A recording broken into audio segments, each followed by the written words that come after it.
Now it's time for Ask Dr. Love with Dr. Jamie Turndorf, the #1 relationship advice radio show in the U.S. Hello, everybody, and welcome to Ask Dr. Love. It's my pleasure to be with you again this week. So I have a question for you. Have you ever felt so down and out that you can't see a way out of the hole you're in?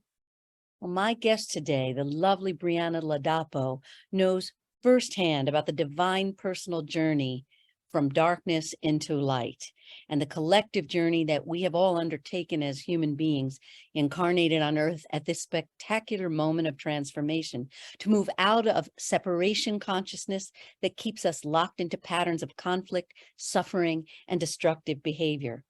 In her book, How to Return to the Light When All You See is Darkness, Brianna takes us through her troubled, tumultuous childhood in a deeply religious family who believed her extraordinary intuitive gifts to be the work of the devil.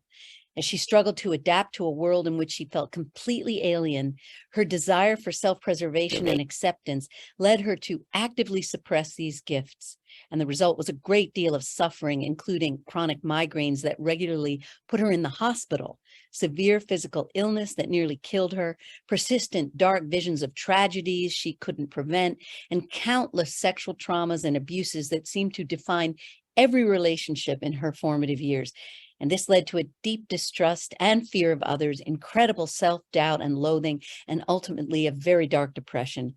Finally, an encounter with a divinely gifted healer reawakened her gifts and taught her how to truly free herself from her trauma and experience a life she loves, invulnerable to programming, fear, shame, or external influences. My guest today, Brianna Ladapo, she's an intuitive spiritual healer, movement therapist, and teacher. She has a master's degree in English from Harvard University and has studied traditional naturopathy, plant and herbal medicine, and shamanism. And she lives in Florida with her husband, who happens to be the Surgeon General of Florida, and 3 boys, where she works with nonprofit organizations to heal trafficked and exploited children. And without further ado, I want to welcome you, Brianna. I'm so happy to have you on the show. Thank you, Dr. Jamie. It's a pleasure to be here. Thanks for having me. Oh, you're so lovely. So would you like to begin by sharing your own story? Because when you tell, I read your book and I just adore this book. At first, when I read it, the writing is so gorgeous that it reads like a Pulitzer Prize winning novel. And I mean, really brilliant, beautiful metaphors and just absolutely page turning, which you don't expect when reading a memoir. So here, your story explains your darkness and all the struggles and what you went through as a result of literally having to murder your soul to survive in that first family, and then how you emerged. So would you like to share your story with everyone watching and listening? Sure. And thank you so much for your kind words. That means the world to me. I wrote this book in hopes of it being of service to someone, and that perhaps someone who can, or anyone who can relate to this journey will benefit from it. So when I was a little girl, I have very vivid memories of being happy, joyful, just so cheerful, a little ball of light, but everyone around me was very dark. And I'd like to clarify that I say none of this with the intention of disparaging my birth family. I love them and wish them well. However, I certainly did not fit in. And I was born into a family where my father's side was very fundamentalist Roman Catholic, and my mother's side was very fundamentalist Protestant, to the extent that they believed their singular building of churchgoers was going to heaven and the rest of the world was going to hell. So not even their extended congregations and family made the cut. So I was essentially born into a religious war in my house, and they were vying for my allegiance from the day I was born. And so much of what I remember of being a little girl is just fighting, lots and lots of battle, and lots of dogmatic arguments, and this says this and this says that. And I remember being about 3 years old And I only know that because of the room that I recall standing in at the time. It's where we lived. And watching this happen and thinking, I don't think this was God's intention. I am sorry. I can feel this incredible love and this divinity. And I'm pretty sure you're all wrong, but I didn't have the words at 3. Um, and even as a little one, I always heard my angels. They were like my friends. They were always with me. There had never been a time when I didn't hear them. I thought it was normal. I had no idea that not everyone was having this experience. And so, because we define the world through our experience, I went ahead and spoke freely about it to my family. And that was a mistake.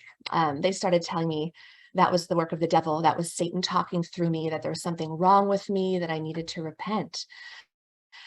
And Wow.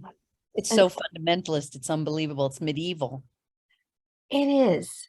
And I was very angry for a long time. And I'll get more into what that looked like. And it's taken me a very long time to understand and have a more elevated perspective about not only why they were that way, but that it actually really served me Yes. in taking the journey that I've ended up taking. So I'm very grateful for it at this point, but that was not Yes. always the case. Yes. So I I became miserable as a child. I tried so hard to be myself and bring light and joy, and every time I did, it was like being smacked in the nose with a rolled up newspaper or shoved in a corner. And it seemed like the brighter and happier I was, the more I offended all of them. And I didn't understand it. It's as if my very presence was so offensive that they just wanted me gone. They wanted to get rid of me. So I reasoned as a child that the best way to survive my situation would be to put a lid on it, just stop talking about it, suppress those gifts. So I started actively ignoring them. I stopped listening to the angelic voices that I describe a little bit in my book, but they had saved my life literally many, many times, kept me out of bad situations, warned me about evil presences around me. And I had not had that. And I had inherently trusted it until my family taught me that I shouldn't. And the second I stopped listening to those voices and shut off my intuition, I got myself into a world of trouble. It was a physical illness began. I had very, very serious migraines to the point that my parents thought I had a brain tumor. They started taking me to various specialists, trying to figure out what was wrong with me. I would go dark for days. I would be in so much pain, I couldn't handle light or sound. I would vomit literally for days and end up on fluids, and Oh, nobody could figure it out. And you're really like bursting at the seams from the rage because your head was blowing off the top of your body because you were so angry to have your soul be annihilated. it's amazing that you say that, because I didn't even acknowledge rage or that I was even angry till many, many years later. I don't want to fast forward too much, but when I started working with the healer that ultimately freed me from all that, rage was the number one emotion that came screaming out of me at a level that I didn't know I could hold. It actually scared me, but Yeah, yeah. much better now that that's been transmuted. Oh, forgive me, where was I? I'm sorry, I distracted you No, with no, the that was an rage. amazing point because I didn't figure that out at the time. I really thought there was something wrong with me. I thought I must have come out wrong. Maybe I took a wrong turn somewhere on the way to Earth, but I definitely didn't feel like I Oh, belonged here. you didn't I belong used in to lay that out under one. the stars. Yeah, I used to lay under the stars and pray for somebody to pick me up. I didn't even know who I was praying to, Oh, but yeah. I felt like my friends were out there somewhere. Especially after I saw ET. That did me no favors. Oh, Maybe yes, come back right. for me. Phone me home. Beam me up, Scotty. Oh, yes, boy, anything. And so You not wrote not in only your was book, this was an excellent sentence. Eventually, I started to believe them and began making myself smaller, more normal in hopes of avoiding their judgment and criticism. You became a people pleaser, you said in the book, which is so inevitable, right? In that kind of upbringing. yeah, and I was good at it too, because Yeah. since I'm relatively empathic and I can read people and what they want easily, it was so simple for me to just conform to whatever was in front of me and who I was around. And I had no idea what it was costing me. Oh, That gosh. every time I denied my soul and who I really am to make someone else happy, I was killing my own light. Absolutely.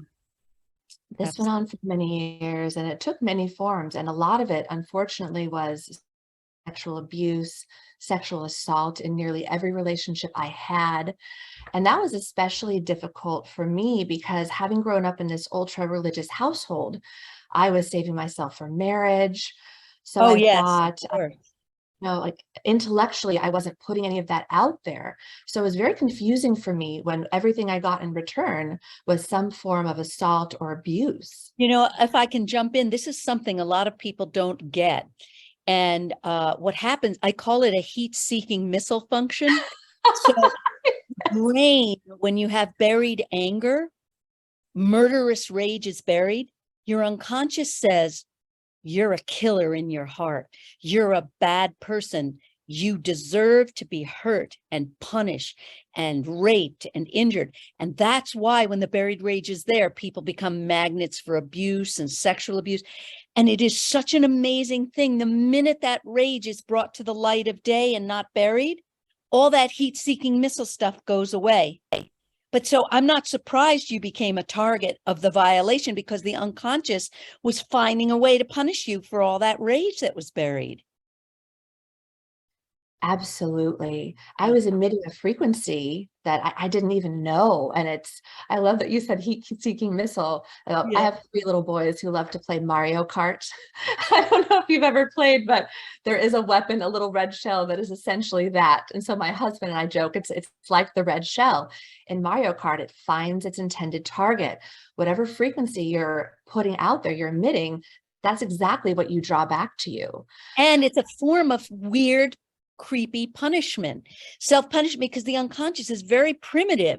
So it says, oh my God, you're a killer. You deserve to be punished. I mean, I've had thousands of patients over the centuries, the decades, who have come to me with that. I'm going to die in a crash. I'm going to be punished. I can't fly. I'll die in a crash. And every one of them, if I help them to own that they're in a rage, and suddenly, oh, I'm not afraid to fly. I'm not afraid to drive. I'm not a victim anymore. I'm not getting attacked. It's a remarkable thing. But that's a really, psychoanalytic way of understanding how the brain messes with us when we have buried anger.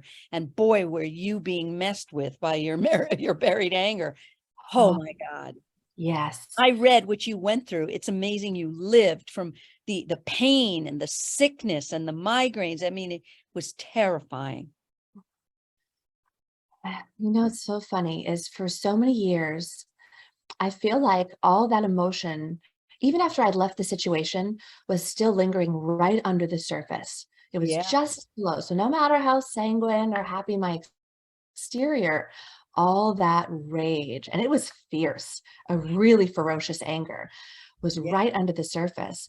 So what would often happen is I had been so conditioned to be acceptable and unobjectionable and kind and well-behaved that I would encounter someone who wasn't, who either was immoral or unjust, because I have a very strong connection to divine justice. And I would be confronted by a terrible situation. And in my head, of course, I would know exactly what I would want to say and how to handle it. But what would end up happening is I'd be so paralyzed by my rage and fear that I'd shut down altogether and say nothing. I would disappear into the wallpaper, or I would have a nuclear response, an incredibly outsized reaction that often the recipient did not necessarily deserve. That was really years of built up rage and angst and anguish. And Absolutely. so unlucky soul would trigger it. Absolutely. I call that the please pass the salt moment. The please pass. Okay. I got expressions for these crazy. So please pass the salt is a man says to his best guy friend, I think I ruined my marriage last night. He says, what do you mean? He said, I was sitting at the table with my wife, my kids, her parents, the in-laws, and I made the worst Freudian slip of my life. I turned to my wife and I said, "You fucking bitch, you've ruined my life," when all I meant to say was, "Please pass the salt." Exactly. Whoops, it just slipped out. That's amazing. That's Yeah, perfect. yeah. Oh, and it's gratifying too, because when it happens, so often you think you're the only person going through it, or the only Yeah, sure. person. You think, what's wrong with me? What happened? Oh, yeah, right. Everybody, and then the more you Oh, stuff it down, the more you're like obliviate, which is 50 pounds of poop in a 5-pound bag. That bag is going to rupture at the seams at any moment, you know? You just can't, you can't definitely. contain it all. And so, of course, you're going to start getting psychiatric symptoms, physical symptoms. What are you going to do? Right? I did. I had so many different things going on. And so beyond, the sexual dysfunction and the social dysfunction and me actively seeking out very self-destructive behaviors and situations, the physical symptoms got really interesting. I feel like I should say that from the moment I left my family, I graduated from high school and I got out of there, I immediately started back along a healing path. I was still suppressing my gifts, but I knew something was missing and that I couldn't exist the way that I had in that household anymore and be happy. I didn't know the answer, what to do, but I started doing anything I could. I did landmark and avatar and traditional therapy and all kinds of alternative modalities, anything I could get my hands on. And it all helped a little. It all gave me a tool here or a piece of wisdom there that I was able to carry forward. But of course, none of it solved my largest problem, which was letting my gifts back out again and not suppressing my soul anymore. So I'm floating along, existing this way, exploding on poor unsuspecting souls every couple of weeks or so. The people on low sodium diets, right? And I had been in a serious relationship in college with a very sweet, wonderful guy who, in retrospect, I realized I had been drawn to because he was so kind. He was the very opposite of the men in my family. But of course, I destroyed that too. And when I did, I took that to mean I just wasn't the dating or marrying kind and would just be alone for the rest of my life happily. No marriage, no kids, no nothing. And then I was on a trip with my girlfriends to celebrate my freedom. I We were in the love Virgin how you Islands. describe that. That's like a chick novel. It's just so romantic. The way you describe your meeting Joe. Oh my God. A total freeze up. Here we go. Do you see when the love energy was the strongest? Total freeze up. Although I'm grateful it's love energy now. I used to walk down the street and set off car alarms with my furious rage. I So know. this is much nicer. Yeah. You describe the meeting with him so beautifully in your book. Thank you. My amazing Joe. It's been about almost 20 years now. Wow. And he is still my very favorite person in the world. But that day, my friends and I had gotten back on the plane to go home, and we didn't want to leave. We were having an amazing time in St. Thomas. So we were at the beach till the very last minute, and we got on the plane, all gross, sunburned, no makeup, bathing suits and sweats. And I was planning to read my book and ignore everyone on the flight back. And at the time, I was living in San Diego, taking a year off between college and grad school. And I'm sitting on the plane, and all of a sudden, the most beautiful man I've ever seen, physically, energetically, soulfully, everything, walks on the plane. I thought, oh no, this is the last thing I need right now. And I slumped down in my chair and I hid behind my book. It's like, I don't see you, you don't see me, this is not happening. So I had planned to just hide until he walked by, but he took the seat right next to me across the aisle. And I thought, okay, that's it. I'm just going to ignore you. I'm going to look forward. This is not happening. And he struck up a conversation. And I couldn't not talk to him because he was right there. And at this point, I'm desperately telling myself lies like, oh, he's so attractive. He couldn't be intelligent or kind. He's probably a jerk. I'm saying all these things to myself, the things you tell yourself when you're trying to talk yourself out of something. And we start chatting. And this man is easily as brilliant, kind, empathetic, moral, just a beautiful soul. Amazing, as much all those things as he is physically beautiful. And even though I had suppressed my gifts for quite a while at this point. Now, last year. Guess what? What? It's playing with us. The screen sharing turned on all by itself. Oh, how funny. It just turned on. Oh. I'm sorry. It's a circus with me. My hands are nowhere near the computer, so it's not me. It's actually nice that it's not me this time. I know, you're like, you don't even want to know me because you think, oh, it's a vacation. Now all this weirdness has to happen with her now. Okay.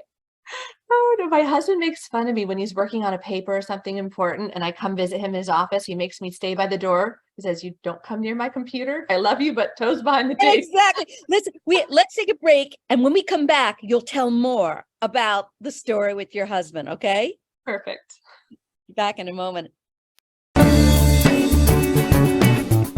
Are you a business looking to expand across the USA? Ask Dr. Love reaches millions of radio listeners, offering you a unique opportunity to reach out to almost every adult listening group, as everyone is concerned about their relationships. There is no other relationship advice show broadcast anywhere else in the USA. By advertising on Ask Dr. Love, your company can reach an audience that no other show touches. Visit AskDrLove.com and fill out the contact form to get in on this tremendous opportunity. Fill out the contact form at AskDrLove.com right now and get all the details. Will it be your company that gets to take advantage and grow your business?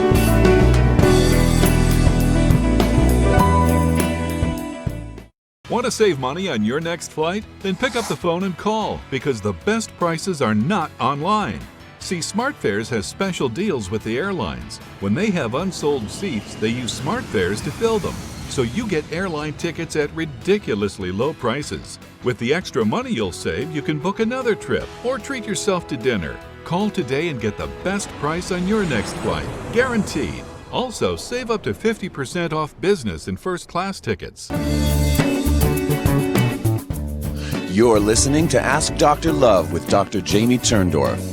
If your heart is still hurting over the bodily loss of your loved one, the reason is simple. We're not meant to be separated from those we love, and reconnecting is the only way to end the grief. But reconnecting and staying connected requires guidance.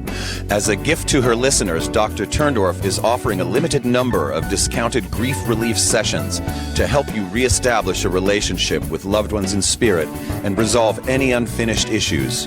If you're ready to experience the healing and joy of reconnecting, visit drjamieturndorf.com/grief relief to schedule your session. But don't wait, space is limited.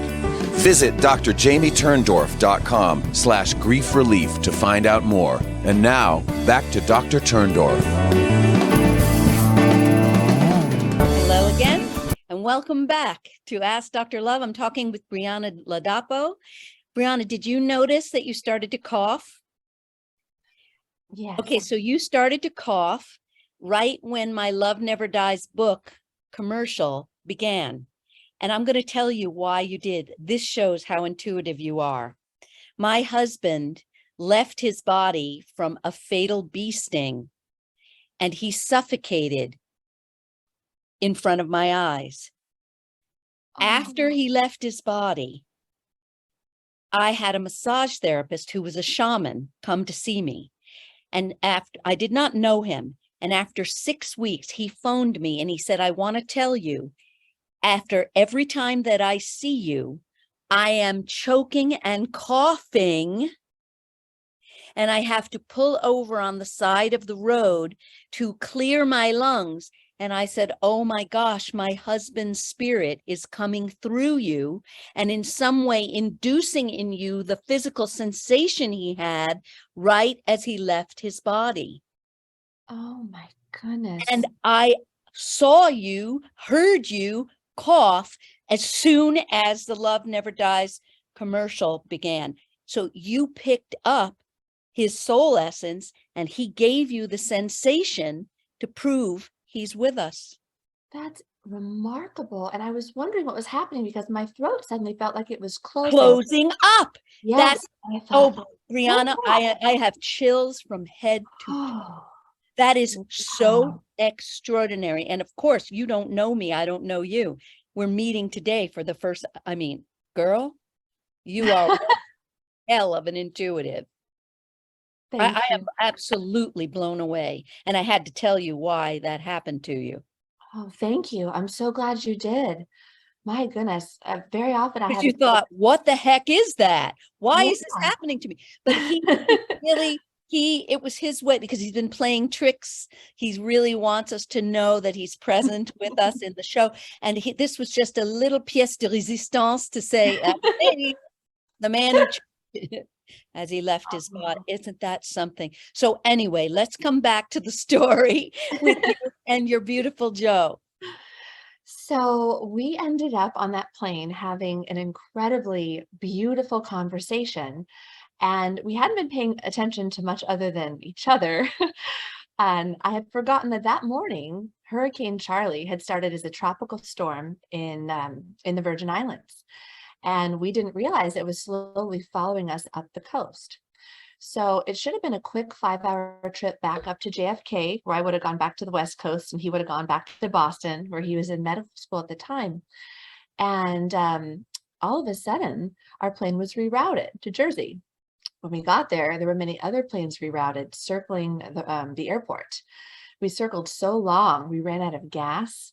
We had to make an emergency landing, and we had long since run out of food and water. It had been almost 20 hours at this point. We're sitting out there, and a man had a cardiac event of some kind on the plane right in front of us.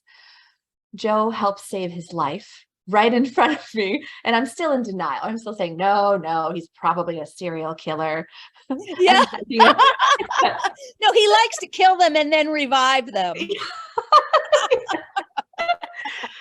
So this man is just perfect, and he's so kind. And at a soul level, in retrospect, I definitely knew. I knew he was my soulmate. You were just so scared. It's understandable, that you're just like, no, I don't want anybody near me. I'm going to just make up a story. He's a murderer. Yeah.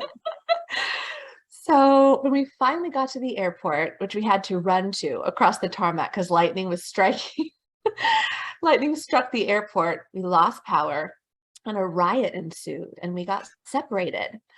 And the moment we were separated, finally, I thought, uh-oh, what if I never see him again? And then he fought his way back through the crowd to me and got my phone number. Isn't it? You see why I say it's like a romance novel? And it's beautiful romance movie too. It's just so beautiful and visual. And then you see how the natural reaction is, and I read your book, and I'm saying, and then what? You see? And then what? Then we both went back home, and that wonderful and started calling me. And I was such a stubborn pain in the butt that I did not pick up the phone for almost 3 months. I was telling myself all these, I know, I really do regret it, but it worked out okay. No, I think it was meant to be, because it showed he was tenacious enough and devoted enough to not give up. It was part of the story. It had to be that way. That's true. But I finally came to my senses one day, and I answered the phone because I just couldn't not pick it up. And he told me that he was going to give up. That was the last time he was going to try. Yes, of course. My angels had my back yet again. And for the next year and a quarter or so, we spent all night, every night on the phone. Because of the time difference, we both had roommates. So I would hide in my closet and talk to him all night. He would hide out on the porch, which is not fun in Boston in the winter at all. Poor guy would be out there freezing. And we talked for 6, 7, 8, 9 hours, almost every day. And we didn't even realize we were falling for each other. And then I had a reason to go to Boston, and we saw each other again for the first time since the plane. That was the end of that. 6 months later, we were engaged. I had my stuff packed and shipped there, and I just didn't go home again. Well, that became my home. Exactly. You didn't go to the biological home. Yeah. And that was that. And we had still do actually have such an intense, amazing connection. And we were so happy. But what started to happen, especially after a couple years goes by, is all the trauma that we had both brought into the relationship that we thought was resolved but wasn't, started to get in the way. Yep. And he wouldn't mind me telling this because he has shared this publicly, but he also was sexually abused and had a lot of other trauma coming in. And even so, I thought in my mind, okay, I've done all this work. I've done, landmark and avatar and therapy and da da da da da. I thought I was okay. It was not okay. Wait till you get into a relationship. Then you find out how not okay it is, right?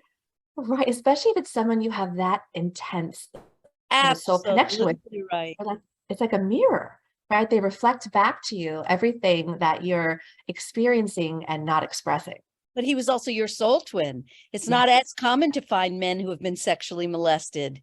And yet here you had a soul twin with the same trauma as you. Yes. And to me, it's unbelievable too that he had the courage to say it. I He know. dealt with it. He said it out loud. He's an amazing guy. He really is. I wish everyone could know him as well as I do, because of course the media loves to go after him, but that's what they do. But he truly is the most remarkable soul I've ever met. And he's still my favorite person. So anyway, things started going badly. And the irony is it was never stuff that was directly between the two of us. It was always old baggage, intergenerational trauma, sexual trauma, all these other things that are very much triggered by intimacy, right? Being in love with someone makes you vulnerable. So all the ugly stuff comes flying to the surface. And things really started to break down. And we were trying, we've always been good communicators, so we're trying to work through it. And I got pregnant with our first child, and my body shut down. I almost died more than once. And no one could ever even figure out what the problem was. I couldn't even keep water down. I was on an IV. I was skeletal with this giant baby in my tummy. But Um, it was the same symptom you had as a kid, where you were puking and you couldn't keep food down. It was like you were being poisoned and you had to vomit out the poison. And it was right when you were pregnant. So it's like it brings up your own childhood again, another baby, it starts again. yeah. And early in that pregnancy, I think I was only a month and a half or two along, very early. I had gone back home, former home, to visit my birth family, which I would say I regret, but I really can't, because it's been part of this amazing journey. And the short version of the story is my mother in particular was extremely unkind to me. She was really enjoying my suffering. And that was hard for me to confront, because even after everything that happened, I wouldn't have wanted to believe that. But it was made very clear to me that she was enjoying seeing me having such a hard time, almost like I had finally gotten what I deserved, sort Yeah. of energy. And Yeah. some of this she said directly. So all of that, I'm absorbing into this tiny person, this little soul in my body.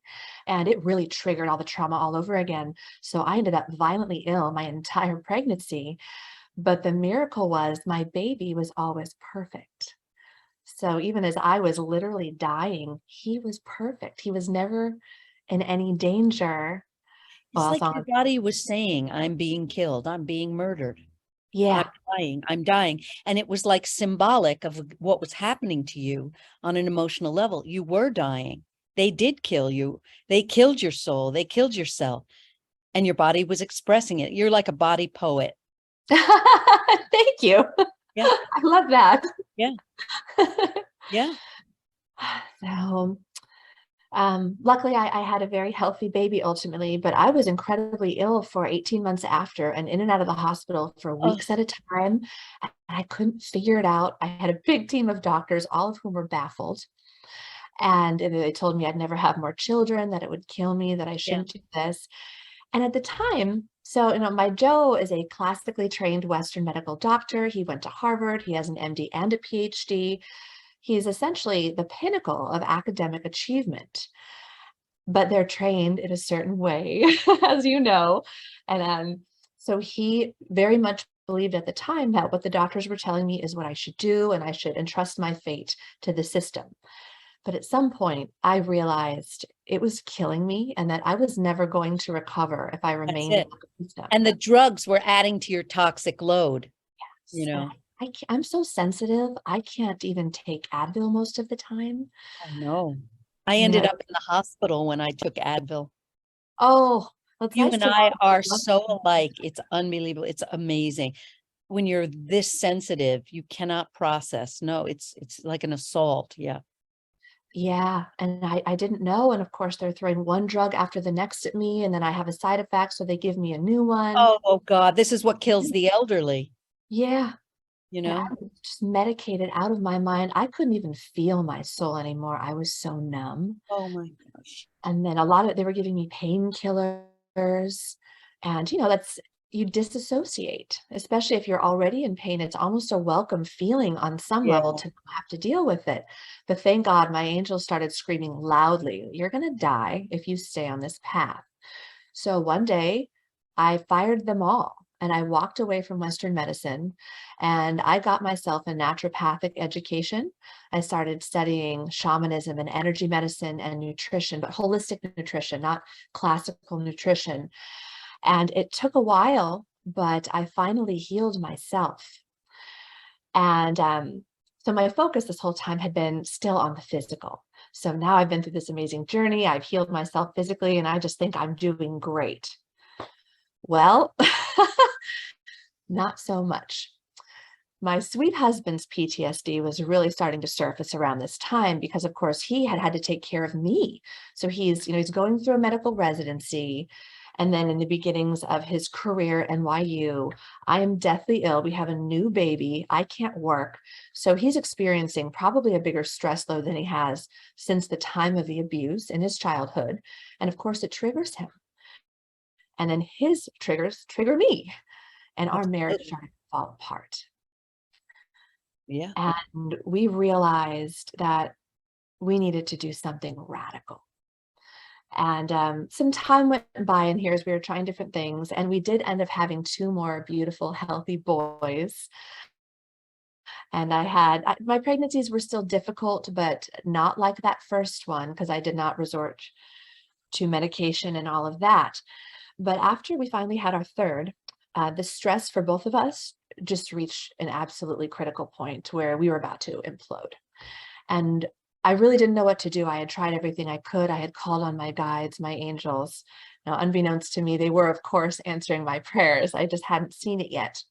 And one day I was confiding in a friend of mine how devastated and how lost I felt, because I felt like I had been through hell and then found this amazing soul, my soulmate, my twin flame, and this beautiful bliss, only to have it ripped away again. And I didn't know what to do. And he said, "I have someone I think you need to meet." And he gave me a brief description of someone. And he said, now he's really out there, so maybe read his book first. And I could tell he's sort of gingerly posing this to me. But most people would consider me pretty out there too. And nothing scares me. So he said, "Bring it on. Please show me this person." So he gave me his name. I ordered his book, and his picture is right on the cover. I didn't even need to open it. When I saw his face, like when I saw yours, I had this deep soul resonance and knew it's like, he's the one. He is the person who can help. So I got a hold of him and we chatted on the phone for a while. Even his voice, I knew this voice. I knew this man, but I really hadn't woken back up yet. So under great protest, my wonderful husband went to spend a week with this healer. And, Joe is so scientific and so database and so brilliant. This was not his first choice of avenues. I did push him into it, but for the right reasons. And that wonderful man loves me so much that he did it because I asked. And I couldn't believe the difference I saw in him. The first day he came home, things weren't really different, but I could feel energetically he had shifted a little bit.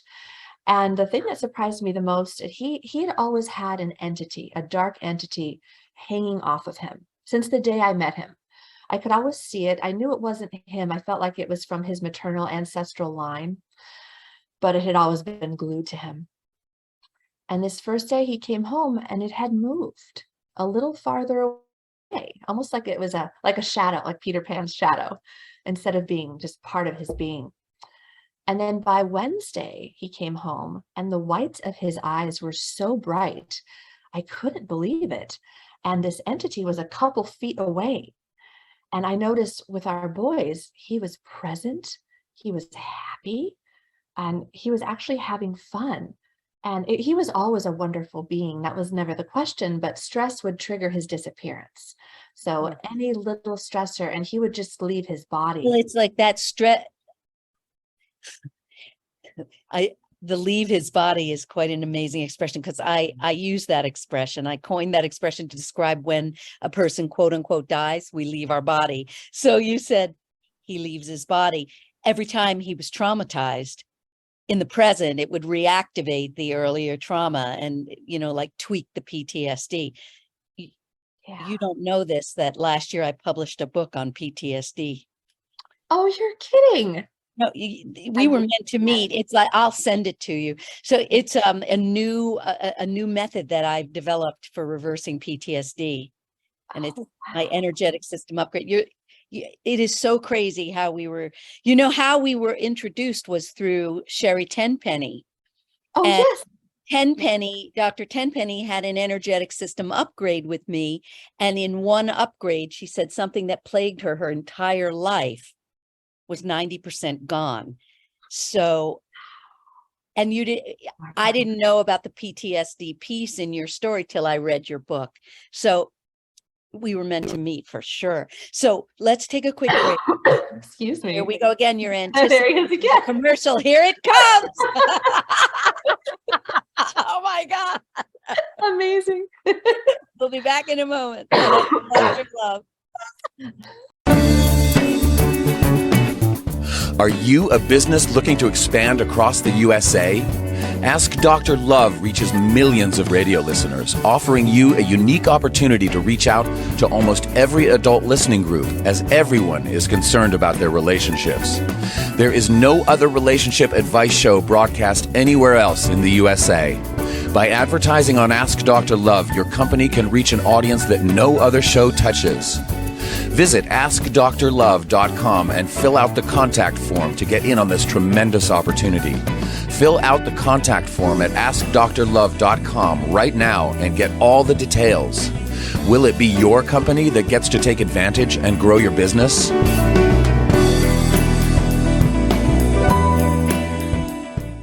Want to save money on your next flight? Then pick up the phone and call, because the best prices are not online. See, SmartFares has special deals with the airlines. When they have unsold seats, they use SmartFares to fill them. So you get airline tickets at ridiculously low prices. With the extra money you'll save, you can book another trip or treat yourself to dinner. Call today and get the best price on your next flight, guaranteed. Also, save up to 50% off business and first class tickets. You're listening to Ask Dr. Love with Dr. Jamie Turndorf. If your heart is still hurting over the bodily loss of your loved one, the reason is simple. We're not meant to be separated from those we love, and reconnecting is the only way to end the grief. But reconnecting and staying connected requires guidance. As a gift to her listeners, Dr. Turndorf is offering a limited number of discounted grief relief sessions to help you reestablish a relationship with loved ones in spirit and resolve any unfinished issues. If you're ready to experience the healing and joy of reconnecting, visit drjamieturndorf.com/grief relief to schedule your session. But don't wait, space is limited. Visit drjamieturndorf.com/grief relief to find out more. And now, back to Dr. Turndorf. Welcome back to Ask Dr. Love. I'm talking with the wonderful Brianna Ladapo, author of How to Return to the Light When All You See Is Darkness. I was thinking maybe in the last segment, you might want to talk about the the last portion of the book, which is so fantastic, where you actually explain the steps you took to heal from your own trauma and your intergenerational trauma. Would you like to talk a bit about that section of your book?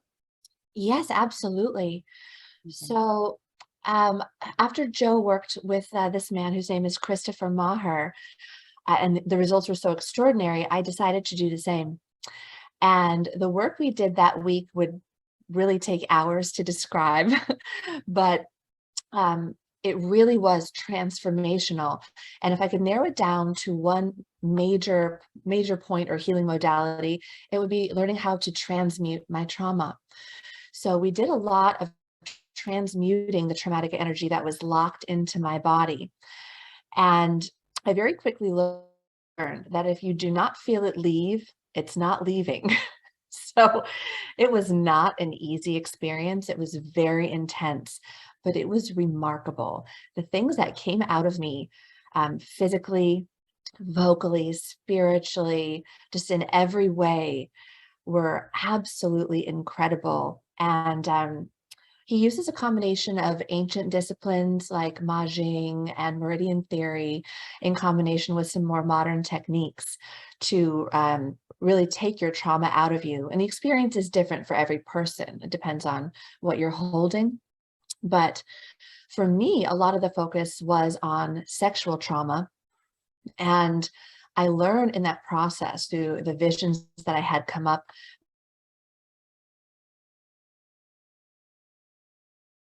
me.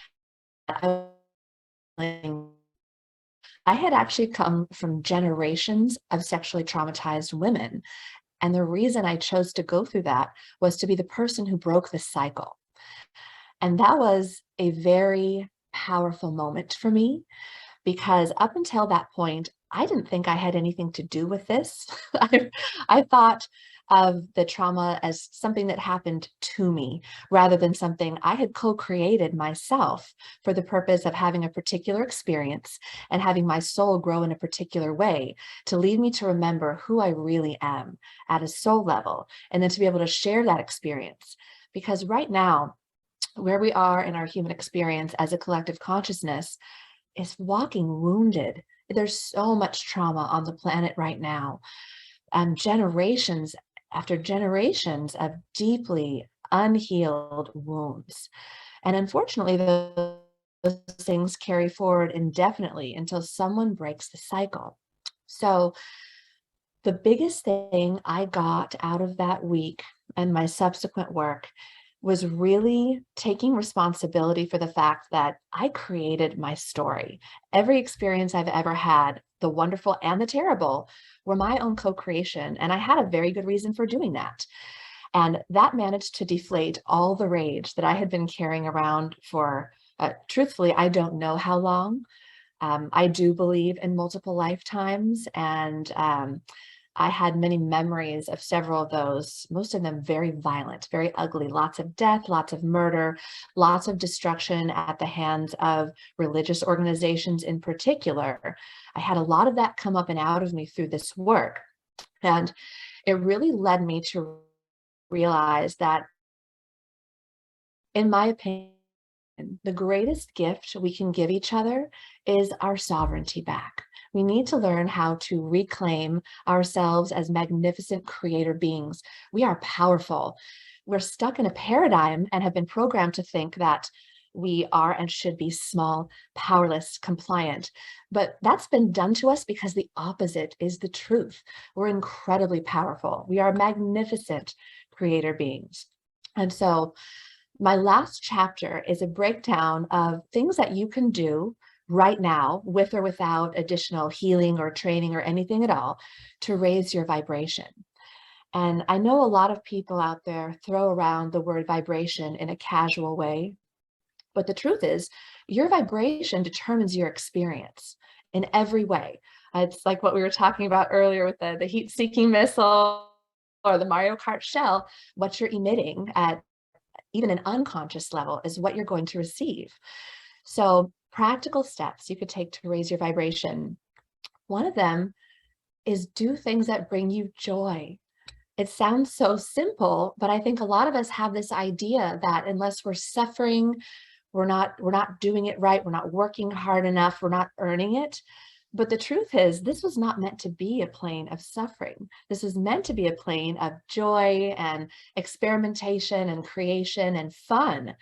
And that's what we're traveling back toward. So if you love to cook, if you love to garden, if you love to do math, like my husband, I think it's weird, but that's fantastic.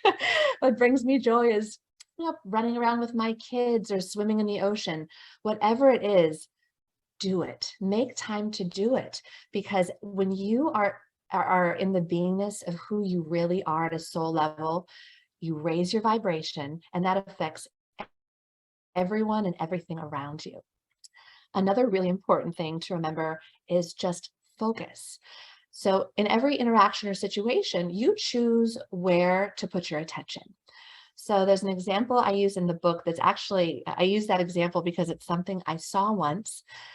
So there was a lovely elderly woman going down the street with her purse, and a young kid, teenage years, ran by and grabbed it. And then, a crowd came, someone tried to catch him, the woman fell down, someone else helped her up, and a lot of people rushed to her aid. So there are two ways to look at this situation, right? One would be to focus on, oh my God, what a terrible world we live in that a person would steal from and knock down a little old lady. Or you could say, wow, I live in a community where all of these people immediately jumped to a stranger's aid. They tried to help her. They tried to do what they could. They formed a circle of love around her and repaired the situation. And I would never say in the experience that you have. So if you focus on the positive, raises your vibration, so you'll experience more of the positive. And of course, the same is true for the opposite. If you focus on the bad parts of life, that's what you'll attract more of. I love the phrase, what you resist persists. Excuse me. I believe he's here again. I spent so long thinking that I was focusing on the positive because I was doing it with my brain, but I was not actually embodying it because I was still so traumatized that I didn't believe in the good of humanity or anything else. I was always waiting for the other shoe to drop. I was always expecting the next terrible thing and really faith in humanity. So from that perspective, the only thing I was ever going to get without removing that trauma was more of the same, right? More badness, more low vibrational experiences. And there's several, but the other big one I'd like to mention, just because I think it's so relevant to the times we're living in, is be mindful of what you're consuming.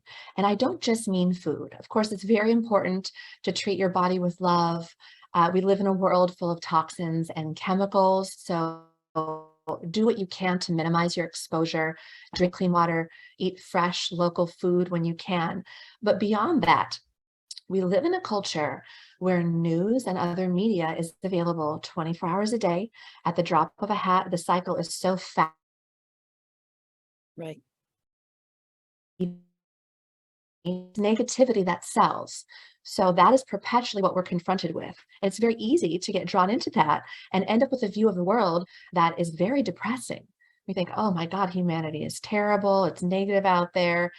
Every time you take something like that in, it is lowering your vibration. Now, it doesn't mean pretending bad things are not happening. They are. That is a fact.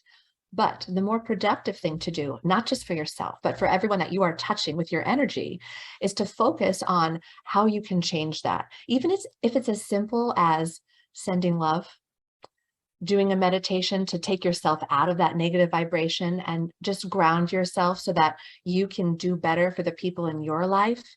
Any little thing you can do to stay out of that cycle of negativity is healthy. Absolutely. I didn't know. I can't believe you and I could talk for 7 hours or 6 hours or 8 hours. I can't believe this show just flew by with you. Basically, you have to read the book because you're fascinating to talk to. You're fascinating to read. Your heart is so pure. And you just have to run out and buy this book, How to Return to the Light When All You See Is the Darkness. And just because we have to close now, but my door is open to you. You'll come back anytime. Okay. Thank you so much. It's really been a pleasure. Really. So just tell everybody how to find you, and then we won't say goodbye. We'll say so long. Your website, whatever else you want to give. Yeah, my website, it's my name, briannaladapo.com. My book is available on Amazon and Barnes and Noble, and I am on Facebook and Instagram under protest, but I'm trying. But I would be delighted to hear from any and all of you. God bless you all. Oh, thank you so much for being with me today. It was so wonderful seeing you and meeting you and getting to know you. Thank you so much, Dr. Jamie. You too. And we'll be in touch soon. And everybody watching and listening, I'm doing something that is fun that I've never done in my life before. I turned 65 this summer, and I am taking the summer off. So I will not be broadcasting shows this summer, and I will see everyone back in September. Like the song, See You in September. That's when I'll see you all. Take great care in the meanwhile. Next, bye-bye. You've been listening to Ask Dr. Love with Dr. Jamie Turndorf. Sign up for Dr. Jamie's newsletter at askdrlove.com and receive her meditation audio that will guide you to open your heart and chill out during these stressful times.